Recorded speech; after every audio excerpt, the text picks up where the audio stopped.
And they asked him, why aren't you sleeping in the bed? And he said, well, I've never had a bed before.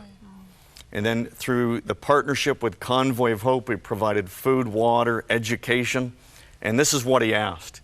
He said, is this what they call heaven? Is this what they call heaven? Well, we can do that. We can literally make heaven on earth for these kids and point them to heaven above. I think we're going to see some kids. Dave, we said compassion is stepping into the shoes of another. You have a shoe initiative. Set this up for us. Pleasure. Well, I was over there. We provide shoes for kids. And many of these kids that are living in the slums, they don't have shoes. And first, the dignity of not having shoes.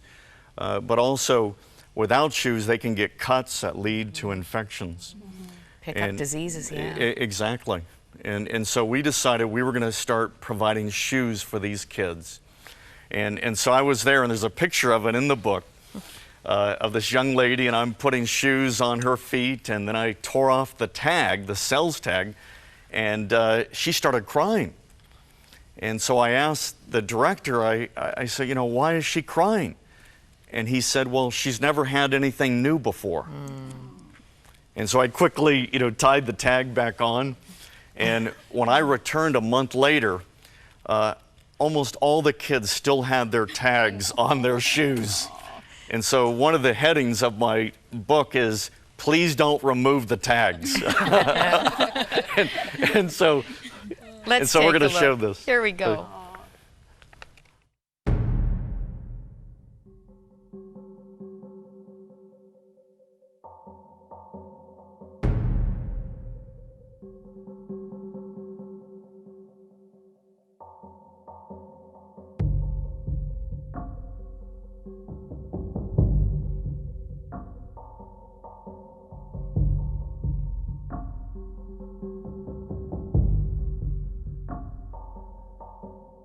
Where were you living before here? Me? Yes. Street. Nairobi Street.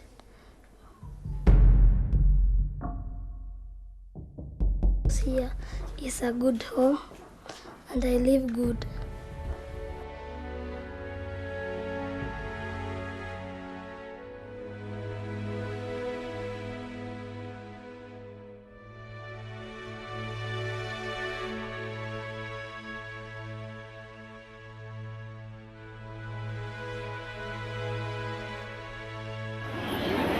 Folks, I want you to see the shoe. Look at that. This young man is walking around on rock, glass. But today, because of your help, he's going to get new shoes.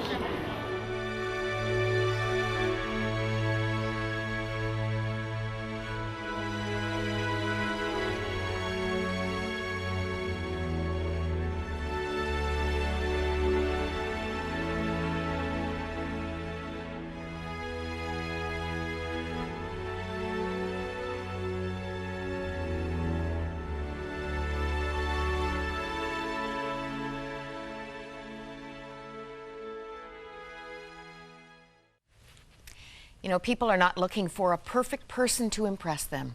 They're looking for an unselfish person who will love them. Your mom, Dave, oh my. You say she wasn't a great cook. I love this. Her specialty was hamburger helper without the hamburger. Dave says, my siblings and I prayed before and after each meal. But you know what? Hospitality reigned in their home. For single moms, for widows, for lonely people, there was always a warm welcome and food. Dave writes, if you decide that your own woundedness exempts you from reaching out to others, you will only reinforce the damage done to you. If you decide to let your wounds become a motivation for healing for others, you will find joy and deeper healing for yourself. Wounded people, Dave says, have a lot of YAC. Dave, what's YAC? Yak yards. Yeah, in the National Football League, there's a new statistic that when a running back carries the ball through the line, they're usually hit. Not a body check, but close to that. And then how many yards do they gain after their initial hit? And so my mom has a lot of yak yards. Yards after contact. Yards after contact. Yeah. And so do we after eating her food. You know, we actually I see that most of the time she would use the smoke alarm as the timer. You know, just. You see, God can use anybody. So I'm going to invite you on behalf of Dave to join the Compassion Revolution. CompassionRevolution.org for more information. The book is available everywhere. I hope your heart has been stirred